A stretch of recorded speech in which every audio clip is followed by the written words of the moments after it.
നിങ്ങളുടെ പഠനമുറി ഒരിക്കലും 4 ചുവരുകളായിരുന്നില്ല. അടുക്കള നിങ്ങളുടെ പഠനമുറിയായിരുന്നു. തീൻമേശകൾ നിങ്ങളുടെ പഠനമുറിയായിരുന്നു. KSRTC ബസിൻ്റെയോ ട്രെയിനിൻ്റെയോ ഒരു സൈഡ് സീറ്റ് നിങ്ങളുടെ പഠനമുറിയായിരുന്നു. അങ്ങനെ പഠനത്തിൻ്റെ ആ മാമൂൽ സങ്കല്പത്തെ പൊളിച്ചെടുക്കുവാനും വിശാലമായിട്ടുള്ള അതിരുകളില്ലാത്ത ഒരു പഠന സങ്കല്പത്തെ വാർത്തെടുക്കുവാനും എൻട്രിക്ക് കഴിഞ്ഞു എന്നുള്ളത് കൊണ്ടാണ് എൻട്രി ഏറെ അഭിമാനത്തോടെ പറയുന്നത് ഇത് ഞങ്ങൾ തീർത്ത ഓൺലൈൻ വിപ്ലവമാണെന്ന് തന്നെ.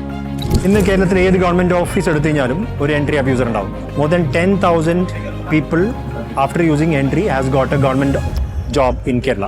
1500-ലധികം LP റാങ്ക് ഹോൾഡേഴ്സിനെയാണ് നമ്മൾ എൻട്രിയിലൂടെ നമ്മൾ പുറത്തേക്ക് കൊണ്ടുവന്നിരിക്കുന്നത്. സാധാരണക്കാരായിട്ടുള്ള കുട്ടികള് വിവിധ ഗവൺമെന്റ് ഡിപ്പാർട്ട്മെന്റ്, ഡിഫൻസ്, പോലീസ് ഡിപ്പാർട്ട്മെന്റിലടക്കം ജോലി കിട്ടാനുള്ള സപ്പോർട്ട് കൊടുക്കാൻ എൻട്രിക്ക് സാധിച്ചിട്ടുണ്ട്.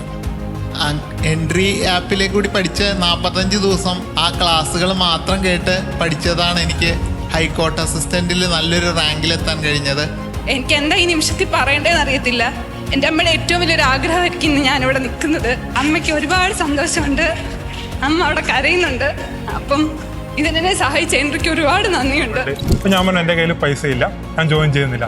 പിന്നീട് എൻ്റെ മാനേജ്മെൻറ്റ് കൂടി സംസാരിച്ചിട്ട് എന്നെ വിളിച്ചു. പറഞ്ഞു നിങ്ങൾക്ക് എൻട്രി പഠിക്കാൻ താല്പര്യം ഉണ്ടെങ്കിൽ നമ്മൾ ഒരു കൊല്ലത്തെ കോഴ്സ് ഫ്രീ ആയിട്ട് തരാം. എനിക്ക് ഒരു എൻട്രി തന്ന ഒരു അവസരമാണ് എന്നെ ഇന്ന് ഇവിടെ നിങ്ങളുടെ മുമ്പിൽ ഇങ്ങനെ നിൽക്കാനുള്ള ഒരു അവസരം തന്നത്.